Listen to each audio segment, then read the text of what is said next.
Bienvenidos a la reunión pública virtual del Plan de Transporte Metropolitano 2052. Esta reunión pública es organizada por la Organización de Planeación Metropolitana del Paso y estamos muy emocionados de compartir información sobre el próximo plan y su proceso de desarrollo. ¿Qué es el MTP?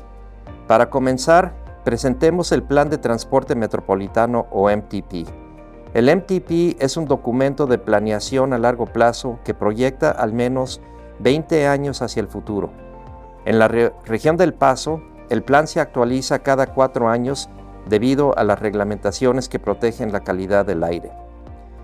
El MTP establece la agenda de políticas de transporte a largo plazo para la región, define las prioridades de transporte regional e identifica proyectos que cumplan con los objetivos de transporte de la región dentro del horizonte del plan, asegurando que sean financieramente viables. Para este MTP, el horizonte del plan abarca de los años 2026 al año 2052. Programa de avance. El proceso de planeación para el MTP 2052 inició en el otoño de 2024. Comenzó con la exploración de las condiciones existentes en la región y el desarrollo preliminar de una visión y objetivos. Como parte de esta reunión pública, el público tendrá la oportunidad de expresar sus prioridades para los objetivos regionales. Durante el invierno, una reunión pública y esta reunión virtual presentarán el proceso de planeación al público e invitan a participar en él.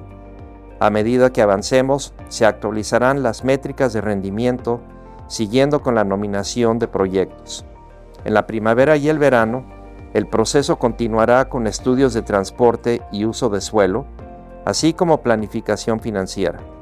Los proyectos nominados en invierno serán evaluados y priorizados, y el proceso de participación pública continuará con una encuesta comunitaria.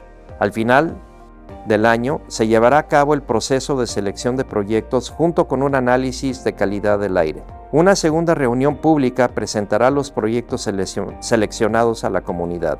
A medida que el otoño de 2025 avance hacia el invierno y 2026, se redactará el MTP, incorporando los comentarios públicos recopilados durante diversas oportunidades de participación pública.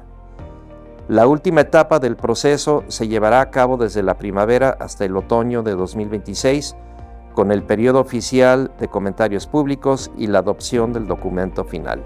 Población regional. Como se mencionó anteriormente, este proceso del MTP comenzó con el análisis de las características demográficas regionales. Los datos de población, incluyendo dónde vive y trabaja la población, son un componente importante para identificar las necesidades de transporte regional. Las decisiones pueden tomarse para satisfacer estas necesidades según la magnitud y ubicación de la población. La densidad de población es más alta en las áreas del centro de la ciudad y a lo largo de los principales corredores de transporte.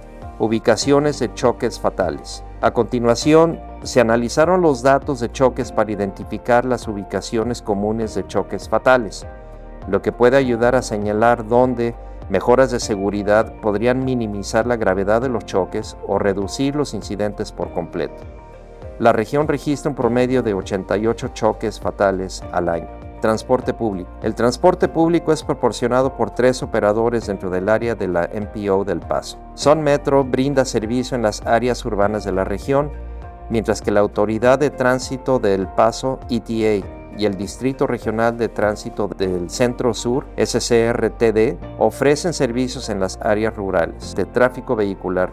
El volumen de tráfico es una base importante para determinar el tipo de mejoras necesarias en una carretera o vialidad y es una consideración crucial en el proceso de planificación de transporte, ya que indica qué tan ocupada está una vialidad. Este mapa resalta las vialidades con los volúmenes de tráfico más altos en color naranja. Red de transporte de carga. El Paso cuenta con un sistema robusto de transporte de carga que facilita el movimiento de bienes y apoya principalmente al comercio internacional entre Estados Unidos y México. Este movimiento se realiza principalmente por carretera y ferrocarril, pero el transporte aéreo de carga, los oleoductos, los cruces internacionales y otras instalaciones intermodales desempeñan un papel crucial en la infraestructura de carga de la región. Bicicletas y peatones. Los peatones y ciclistas sufren las consecuencias más severas en los choques, pero el contar con una red protegida de instalaciones dedicadas puede reducir estos resultados negativos. Localmente hay más de 450 millas de infraestructura para bicicletas de varios tipos, incluyendo carriles para bicicletas en la calle, senderos para caminar y andar en bicicleta, entre otros. Al finalizar esta presentación, queremos invitarlos a compartir sus opiniones. Pueden proporcionar comentarios en línea visitando el sitio web del proyecto o escaneando el código QR en la pantalla.